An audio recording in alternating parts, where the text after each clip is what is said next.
You have an arrow in your hand. It hasn't been released yet. But everything is ready. The bow is drawn. Your breath is held. In the forest, without making a single sound, you stand right behind the animal, unnoticed.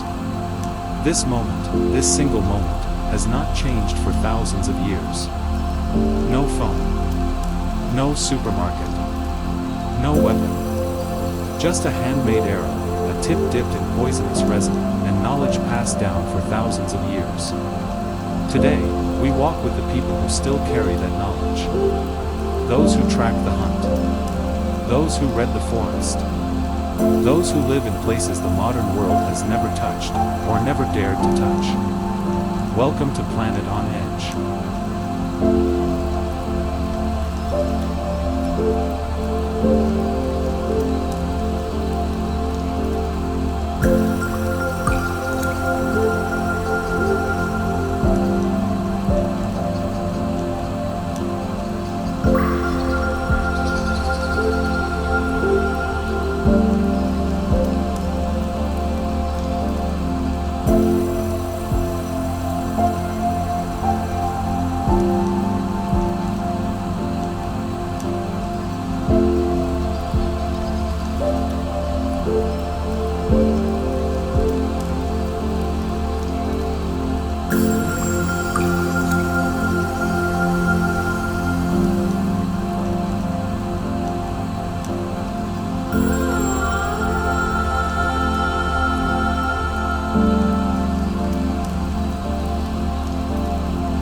Hadza tribe, Tanzania.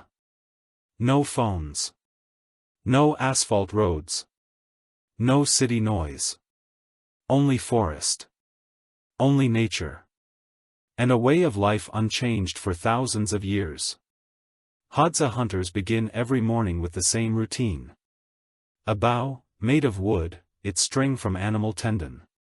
Arrows, with tips dipped in poisonous tree resin. These tools may look primitive, but they are used to hunt wild boar, antelope, and African leopards. Silence is their strongest weapon. They move through the forest without making a sound.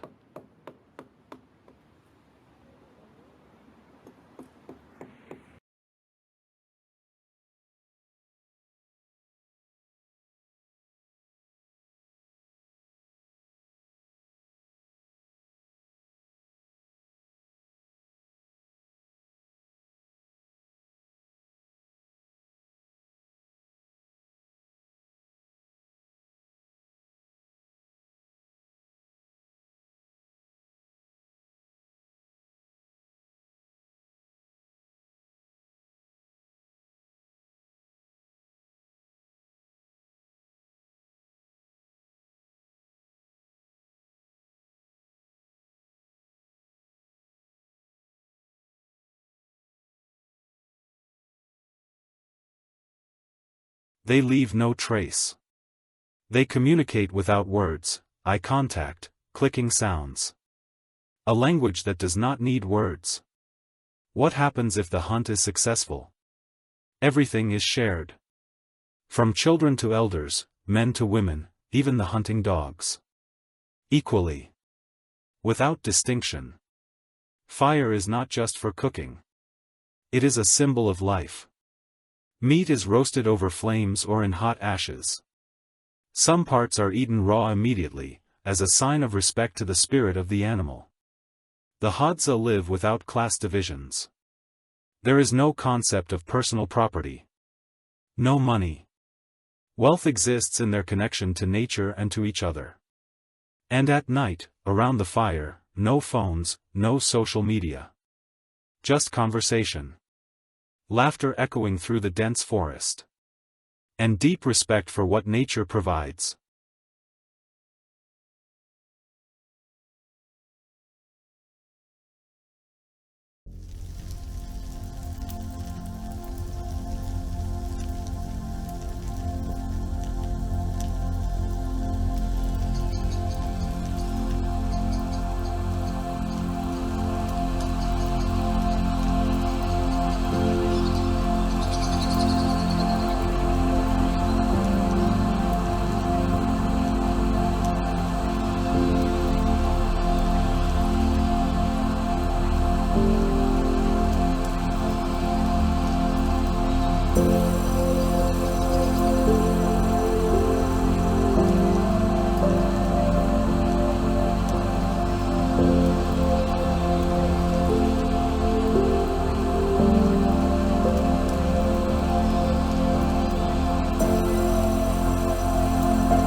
San Tribe, Kalahari Desert, Namibia.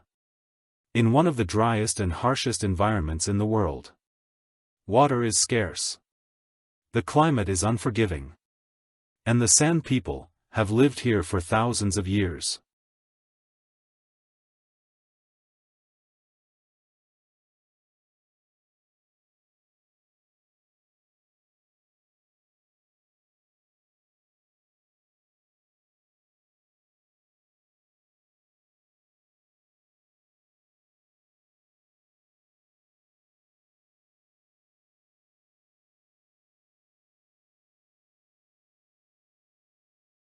Every day, hunters go out.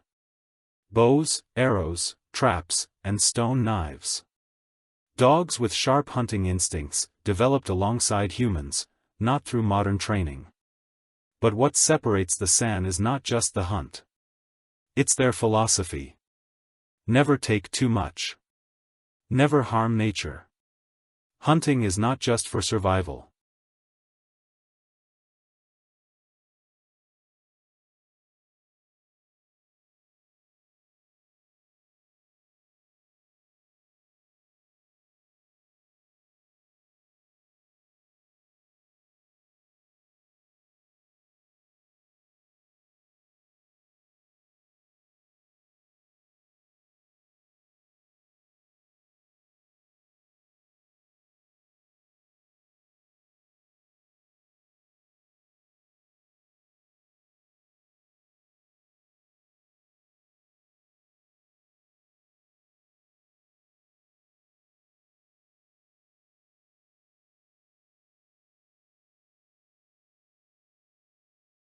Every arrow, every animal, every hunt carries deep spiritual meaning. Before entering the hunting ground, a San hunter shows respect to the earth. When the animal falls, it is not a victory, it is part of a natural cycle. And then everything is shared. Elders, children, hunting dogs, no one is left behind. For the San, sharing is not a rule. It is a way of life.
Mursi tribe, Omo Valley, Ethiopia.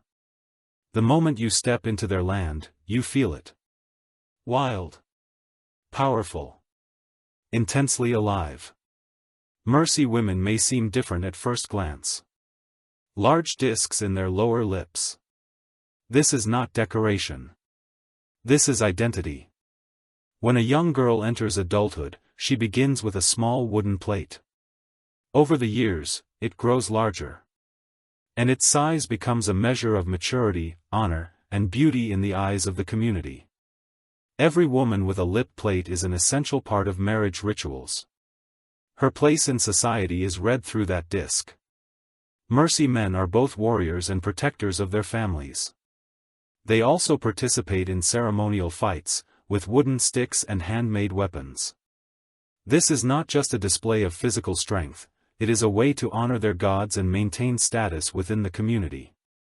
Body art is central to Mursi culture. Red, white, and black clay is applied to faces and bodies. Each pattern represents natural elements and beliefs.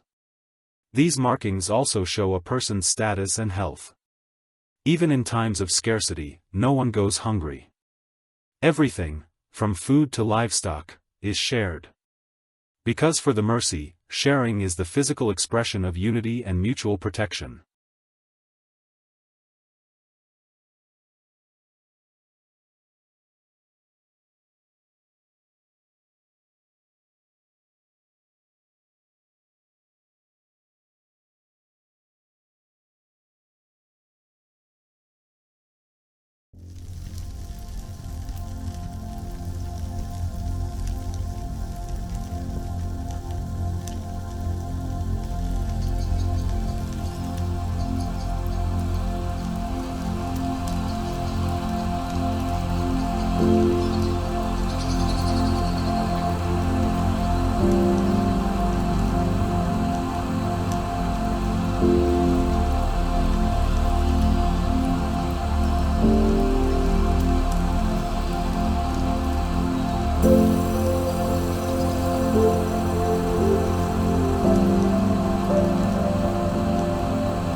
Suri tribe, southwestern Ethiopia.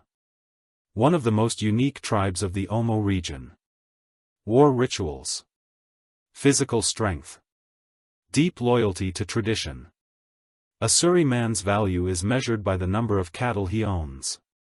For them, cattle are not just livelihood, they are symbols of honor and strength. Young warriors must participate in ceremonial fights. Not just to protect the tribe, but to prove themselves and earn respect. Women wear large lip plates, just like the Mursi. As the plates grow, so does their status. Both men and women paint their bodies with clay powders, red, white, black. Each design carries symbolic meaning, maturity, health, social position. And beneath everything lies the same principle, sharing. From elders to children, warriors to women, resources are always distributed equally. Family bonds and responsibilities are clearly defined and protected. In a constantly changing world, the Suri preserve their ancient traditions. They live in harsh conditions, but never lose their strength, dignity, or loyalty to their community.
Turkana tribe, northern Kenya. In the desert of northern Kenya.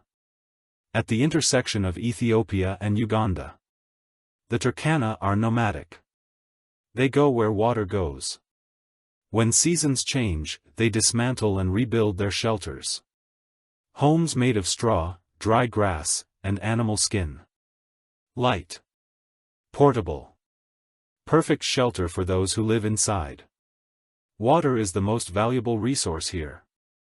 It is protected carefully. And wherever water is found, there is celebration, ancestral ceremonies, traditional games, rituals of unity. But Turkana life is not just ceremonies. Every day is a struggle, against drought, water scarcity, and changing climate. Constant vigilance against other tribes and invaders. And still, they continue. Because for the Turkana, life is not a race for material wealth. It is a long, patient, grateful journey.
Pygmy tribe, Democratic Republic of Congo.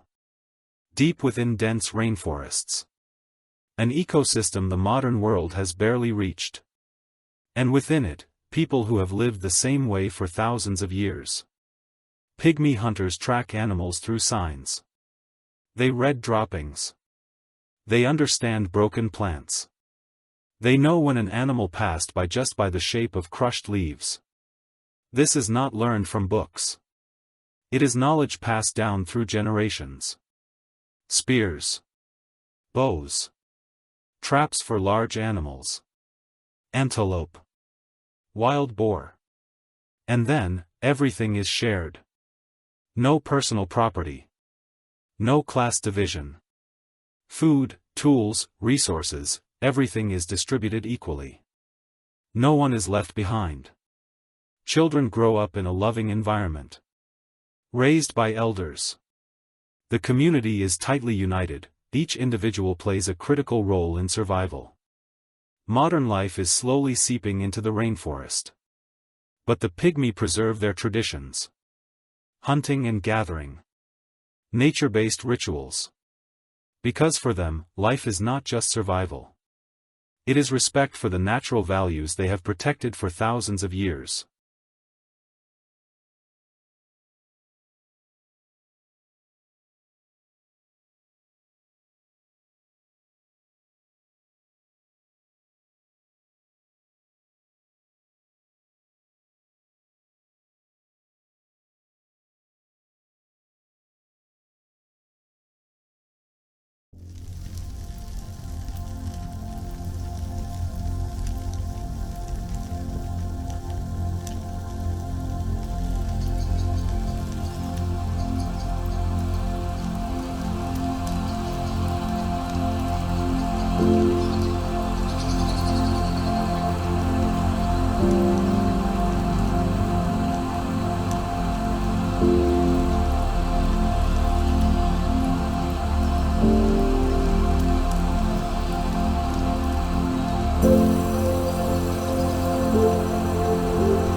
Nyangatom tribe, southern Ethiopia.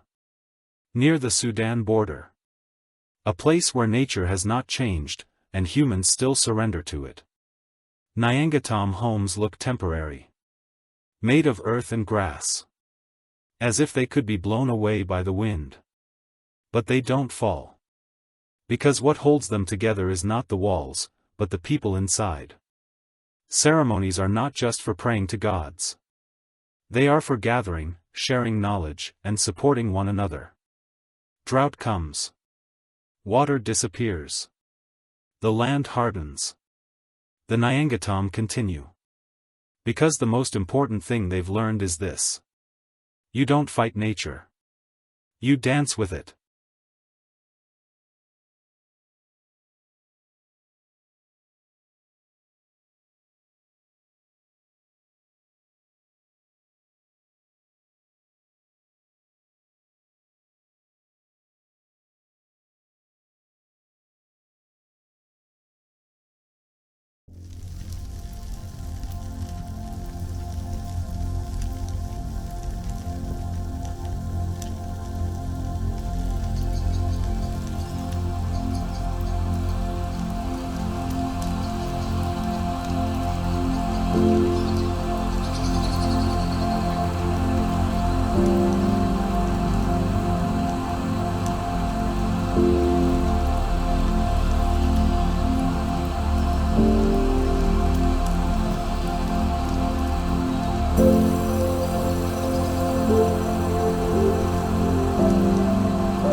Pocket Tribe, northwestern Kenya.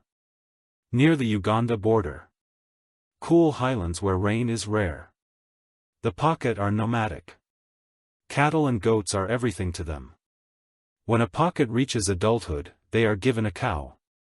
Not just a gift, but a message, now you stand equal among us. Pocket women walk dozens of kilometers every day. Carrying water for their families and animals. This is not just daily work, it is also a bridge between tribes. A shared human connection. Rituals follow the changing seasons. Prayers to gods. Wishes for abundance. And beneath it all, unity. Despite harsh conditions and constant challenges, the Pocket maintain a self-sufficient life rooted in respect for nature. The Pocket teach this. Sometimes life is not about great victories. It is about resilience, respect, and the ability to survive in harmony with nature.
Now stop. Just for a second. Every tribe you saw in this video still exists. Today. Right now. In the same places. With the same rituals. The same values.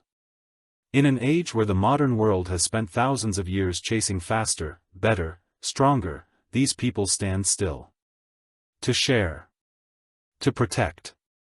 To exist. And the strangest part is this. They are not missing anything. Because everything they truly need is already with them. In each other. In nature. And in that quiet, powerful knowledge they have carried for thousands of years. Which of these tribes affected you the most? The silent hunt of the Hadza? The lip plates of the Mursi? Or the forest wisdom of the Pygmy? Write in the comments. I'm genuinely curious. Planet on Edge. We tell the stories the world forgot to tell you.